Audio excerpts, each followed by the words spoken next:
জনৈক লোকজন বলেন সবর কা ফল মিঠা হতা হ্যায়, মানে ধৈর্য থাকলে কার্যসিদ্ধি হবে। প্রচলিত এই প্রবাদের হাতে গরম প্রমাণ এখন সকলের সামনে। বিরোধীদের আপত্তি উড়িয়ে ওয়াকফ বিল অনুমোদনের পথে জেপিসি। নমস্কার, আপনাদের স্বাগত মাধ্যম পডকাস্টে। বিরোধীদের ব্যাপক বাধা এবং হৈহট্টগোলকে কাঁচকলা দেখিয়ে কার্যত ওয়াকফ নিয়ম সংশোধনে মিলল সবুজ সংকেত। যুগ্ম সংশোধনী কমিটিতে পাশ হয়ে গেল ওয়াকফ সংশোধনী বিল। ওয়াকফ সম্পত্তি, সেনাবাহিনী ও রেলের পরে দেশের সবচেয়ে বেশি সম্পত্তি আছে এই ওয়াকফ বোর্ডের হাতে। ইসলামী আইন অনুসারে দাতব্য ও ধর্মীয় সম্পত্তি হল ওয়াকফ। স্বাধীন ভারতে 1954 সালে প্রথম ওয়াকফ আইন আসে। 1995 সালে বর্তমান ওয়াকফ আইন নিয়ে আসা হয়। 2013 সংশোধনীতে ওয়াকফ বোর্ডের ক্ষমতা বাড়ানো হয় এবং 1995 সালে বর্তমান ওয়াকফ আইন নিয়ে আসা হয়। 2013 সংশোধনীতে ওয়াকফ বোর্ডের ক্ষমতা বাড়ানো হয়। এবার সেই ওয়াকফ বিলের সংশোধনী এনেছে কেন্দ্র, জানিয়ে তীব্র আপত্তি বিরোধীদের মধ্যে।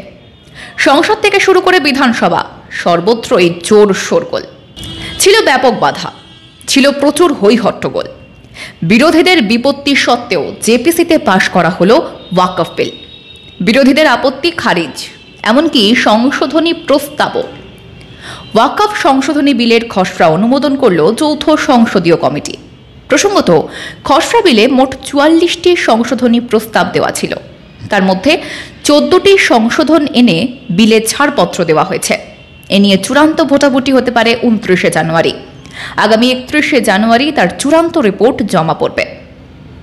সংসদের 2 কক্ষে পাশ হওয়ার পরে এই বিলে রাষ্ট্রপতির অনুমোদন মিললে 1995 সালের ওয়াকফ আইনের নতুন নাম হবে unified Waqf management, empowerment, efficiency and development act. প্রশ্ন হচ্ছে, কেন এই বিল সংশোধনের প্রস্তাব দেওয়া হয়েছিল? মূলত সম্পত্তিতে মুসলিম মহিলা এবং শিশুদের ক্ষমতা বৃদ্ধির জন্যই ওয়াকফ আইনে সংশোধনের প্রস্তাব দেওয়া হয়েছে কেন্দ্রের তরফে। তা কি কি প্রস্তাব দেওয়া হয়েছিল ওয়াকফ সংশোধনী বিলে, দেখে নেওয়া যাক এক নজরে। 1.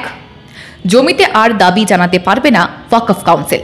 নতুন আইনে ওয়াকফ কাউন্সিল যে কোনো জমিতে দাবি জানাতে পারবে না, এমনটাই বলা হয়েছিল। 2.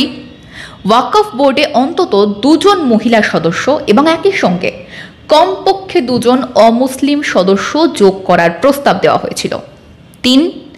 কমপক্ষে 5 বছর ইসলাম ধর্ম পালনের পরে ওয়াকফে সম্পত্তি দান করা যাবে। 4. কোনো সম্পত্তি ওয়াকফ হিসেবে ঘোষণা করার অধিকার ওয়াকফ বোর্ডের হাতে থাকবে না, সেটা তুলে দেওয়া হবে জেলা শাসকদের হাতে। আর এই ক্ষেত্রে তাদের সিদ্ধান্তই সর্বোচ্চ বলে বিবেচিত হবে। যুগ্ম সংশোধনী কমিটিতে ওয়াকফ বিল পাশ করানোর পরপরই শুরু হয়ে যায় ব্যাপক রাজনৈতিক চর্চা। ভারতীয় গণতন্ত্রের কালো দিন বলে কটাক্ষ করেন তৃণমূল সাংসদ কল্যাণ বন্দ্যোপাধ্যায়। বিরোধীদের প্রবল আপত্তি এবং হৈহট্টগোলের মধ্যে গত 8ই অগস্ট লোকসভায় ওয়াকফ সংশোধনী বিল পেশ করেছিলেন কেন্দ্রীয় সংখ্যালঘু মন্ত্রী কিরেন রিজিজু। বিলটি অসাংবিধানিক এবং মুসলিমদের ধর্মীয় স্বাধীনতায় হস্তক্ষেপকারী, এমনটাই বলে অভিযোগ তুলে বিরোধীরা একযোগে তা নিয়ে আপত্তি জানিয়েছিল। দেখুন, স্বাধীনতা আর স্বেচ্ছাচারিতা কোনোভাবেই এক সরল রেখায় থাকতে পারে না। ওয়াকফ বিল সংশোধনের প্রয়োজন ছিল ঠিক এই জায়গাতেই। জনসেবার নামে দান করা সম্পত্তি বা আদায় করা সম্পত্তি 1-2 জোর জুলুমে আদায় করা সম্পত্তিতে পরিণত হচ্ছিল। এমনকি রাষ্ট্রীয় সম্পত্তিকে ওয়াকফ সম্পত্তি বলে দাবি করা হচ্ছিল। আচ্ছা, আপনারাই বলুন, এই বিষয়টা অন্যায় নাকি এই বিলের সংশোধন চাওয়াটা অন্যায়? আপনাদের মূল্যবান মতামত অবশ্যই জানান আমাদের কমেন্ট বক্সে। সঙ্গে থাকুন, দেখতে থাকুন মাধ্যম।